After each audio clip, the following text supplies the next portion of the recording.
quiere ver como en contexto qué impuestos se asocian a los arriendos. Claro, mira, esta pregunta es muy buena porque permite entender mejor el fenómeno del impuesto, ¿ya? En general, en todo el mundo existen dos tipos de impuestos. El impuesto a los bienes y servicios, que en Chile se llama IVA y corresponde al 19% del precio, y en el mundo en general este impuesto se le denomina VAT, B corta A T. Este impuesto generalmente aparece en la compra de bienes y servicios. En Chile está en la compra de todos los bienes. Cuando tú compras un vehículo nuevo, cuando tú compras en el supermercado, etcétera, va al 19% adicional en el total. Ese es el IVA, ¿ya? El otro tipo de impuesto es el impuesto a la renta. ¿Qué significa impuesto a la renta? Significa que yo genero una actividad comercial o industrial o laboral que me genera ingresos. Y esos ingresos se llaman renta, ¿ya? En Chile hay un tramo exento que es aproximadamente 900.000 pesos hacia abajo. Es decir, los trabajadores que tienen un contrato laboral o trabajan, claro, tienen un contrato laboral y ganan 900.000 pesos o menos, están exentos, están en el tramo libre. Ya cuando tú ganas 900.000 pesos o más, se te cobra un impuesto que es escalonado y va subiendo. Entonces, mientras tú más renta tienes, más impuestos pagas. En el mundo del arrendamiento de los inmuebles, te pueden llegar a afectar dos impuestos. Uno es el IVA en el precio de tus servicios, que al final tienes que entender que no es un impuesto que pagues tú, lo paga el usuario final.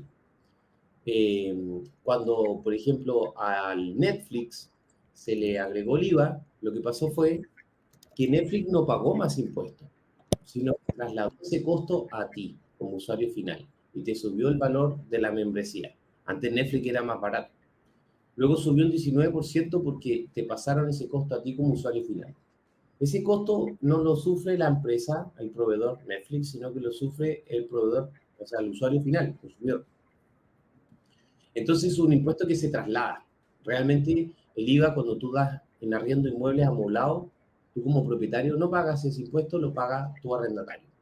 Pero sin perjuicio de eso, afecta tu competitividad, afecta tu industria. Porque tú cuando pasas a cobrar IVA, eh, pasas a cobrar más en general que aquellos que dan en arriendo inmuebles sin amoblar. Que ellos, al dar en arriendo inmuebles sin amoblar, no deben pagar el IVA y por lo tanto arriendan más barato. Pero sin duda que son industrias muy distintas. No compiten en la misma categoría, porque los que dan en arriendo sin amoblar son arriendos generalmente por un año. El típico arriendo de un departamento en Santiago, que se renueva anualmente y que es para vivir por largo tiempo, son inmuebles sin amoblar generalmente. Esos van sin IVA. Pero cuando tú necesitas quedarte una semana en Iquique, arriendas un Airbnb, es un inmueble amoblado, entonces el precio debiera ir con IVA. Como dijimos, el IVA no lo paga el inversor o propietario, sino que le paga el arrendatario final.